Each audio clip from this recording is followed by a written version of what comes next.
He went 40 days without eating anything. 40 days, not 40. But now he's saying maintaining ruined my physique.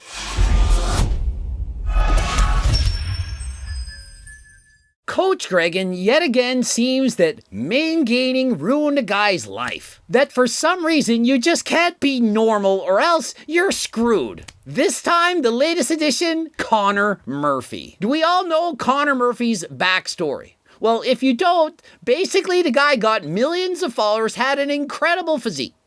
Maybe he was natural, maybe he was not. I'm going to say he probably wasn't natural. Then later on in his career, he decided to do a lot of experimenting. All started when I realized the amazing potential of a very, very powerful substance. One of the most powerful substances known to man, made by man, actually. Weird kinds of experiments. For example, he went 40 days without eating anything. 40 days, not 40. Lost an incredible amount of weight. He was experimenting with ayahuasca or something, and he wound up in a mental institution. But now he's saying, maintaining ruined my physique. When you compete and you diet really hard, then natural testosterone drops. And so sometimes just adding in testosterone to bring you up to a natural level can make you feel normal. And so he's not wrong. When you diet down for bodybuilding competition, getting single-digit body fat, your natural testosterone production, it goes down. Of course it does. But that does not mean that maintaining is going to cause you to lose muscle. And remember, before going on HRT, which of course is going to raise your testosterone, why not try doing it natural? G-Test and 3-Test have scientifically shown ingredients that will boost your natural testosterone levels, as described by Andrew Huberman on the Joe Rogan podcast. Not going to go over them again. But you know that these can help, and so why not try to boost your testosterone production naturally first? Code Greg, 10% off, link in the description. A natural lifter who competes in a show and diets down, like sub 7% body fat, there's a good chance that they do irreversible damage to their hormonal system that is extremely difficult to recover from. And so, yeah, if you diet to sub 7% body fat, it's going to lower your testosterone production, but he's saying it's going to be very difficult to overcome, to go back to normal. No, it's not. Do you know all I have to do is eat more, get back to a normal, healthy body fat percentage? For most people, 15%, somewhere between 10 and 20 for the most part, and you're going to be normal. And how do I know this? I dieted 42 times natural, got shredded. Not a 15 or 30-day diet, I'm talking dieting for months. I did it 42 times, natural. And I made progress. I got better every single year. They compete, they get really lean, they kill their metabolism, then it's harder to stay lean, so then they end up restricting calories, which doesn't allow their body to rebound and get back to normal, and it just perpetuates the damage. And so this is where the problem develops. This is where people get it wrong. They think that you can maintain while being shredded. You can't diet down to 7% or less, as he describes, and then maintain that for years and think you're going to be normal. Have I ever once in my life ever stated this? Of course not. But people make hundreds of videos saying, Coach Greg, maintaining doesn't work. I know, I tried it and I lost all my muscle. You didn't do it right. You can't maintain single-digit body fat and maintain from there. What do I say? 15%. That's a 1 with a 5 after it. In grade primary, the kids know what that number is. And so why do you keep thinking, oh, Coach Greg's wrong, he's an idiot, moron, single-digit body fat, wow, he has a cancer diet, it's horrible.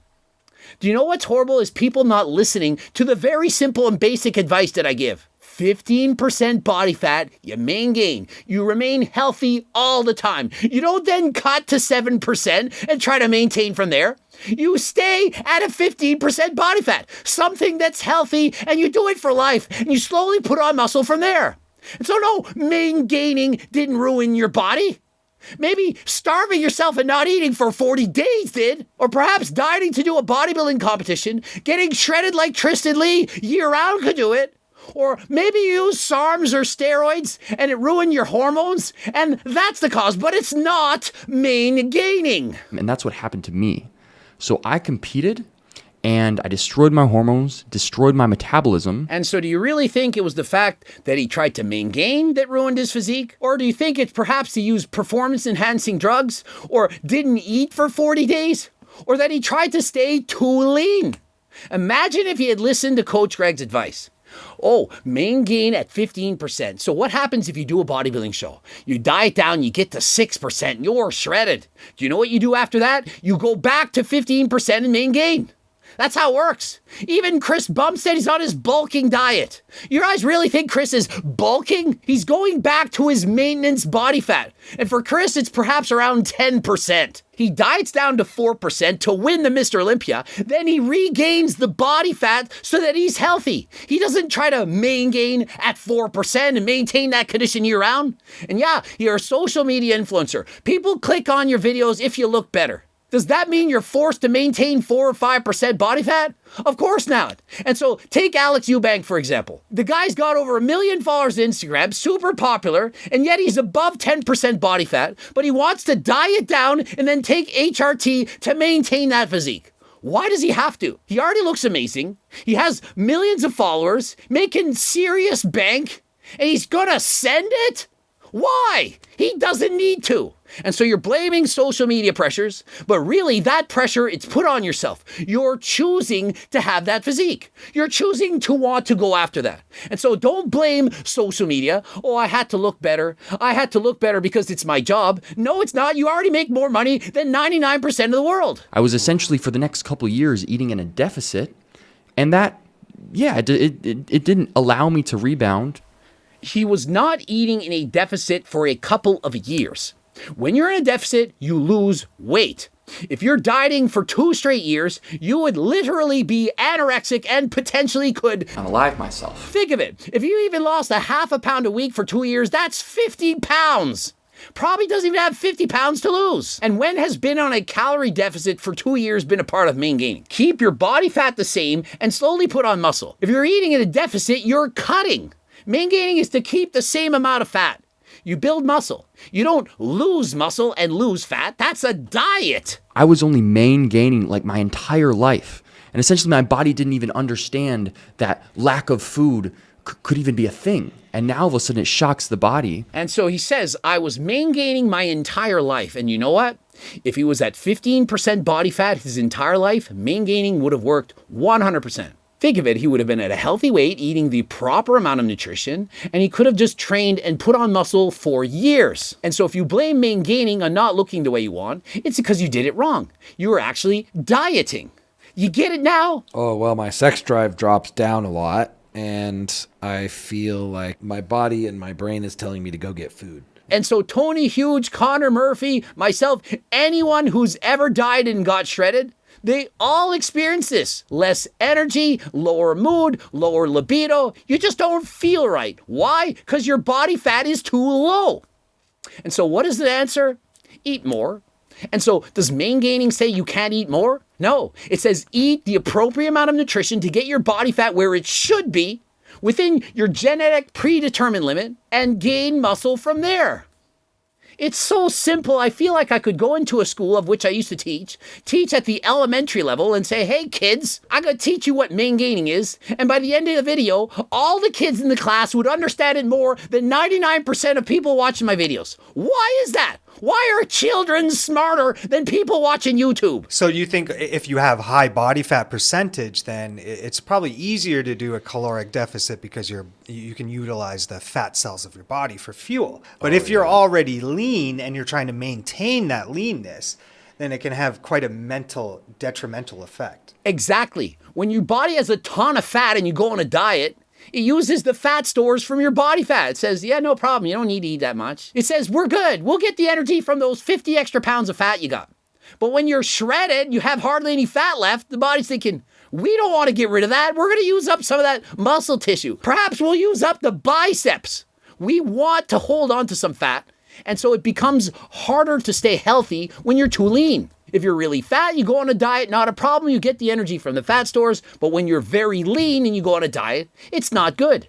And so you can't just maintain at 4, 5, 6, 7% body fat. 15% usually the standard, but some with better genetics, they can do it at perhaps 10%, and some they have to be a bit heavier, perhaps 20%. My livelihood was based off my physique, so of course there was a lot of pressure to stay lean. And so Connor Murphy's not wrong. A lot of influencers fall into the trap of trying to stay too lean. We have several examples. Tristan Lee comes to mind. Guy's trying to maintain sub 5% body fat, and he was struggling. It became a nightmare. Done many videos on this. But imagine if Tristan Lee took my advice where I say, hey, you have to be somewhere between 10 and 20% and main gain from there. Do you really think he would have struggled? Do you think he would have low testosterone or not feel good?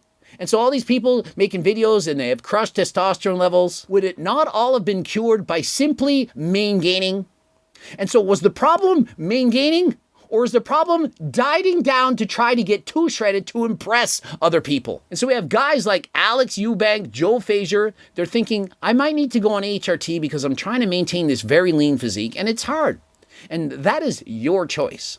If they were to main gain, they could go up to 15% body fat and then try to put on muscle. And I guarantee if they went to a proper body fat percentage for them, ate healthy, perhaps use supplements if they want, they would feel a lot better. But they're choosing to try to get too lean in order to get more attention from their audience. Perhaps it's self-imposed pressure, perhaps they're comparing self to others and feeling inferior. But the reality is they don't need to diet to this extent. And if they main gain, it would actually solve all of their problems. Giving excess testosterone in adolescence can also be detrimental in adulthood. And so one thing I can tell you is this.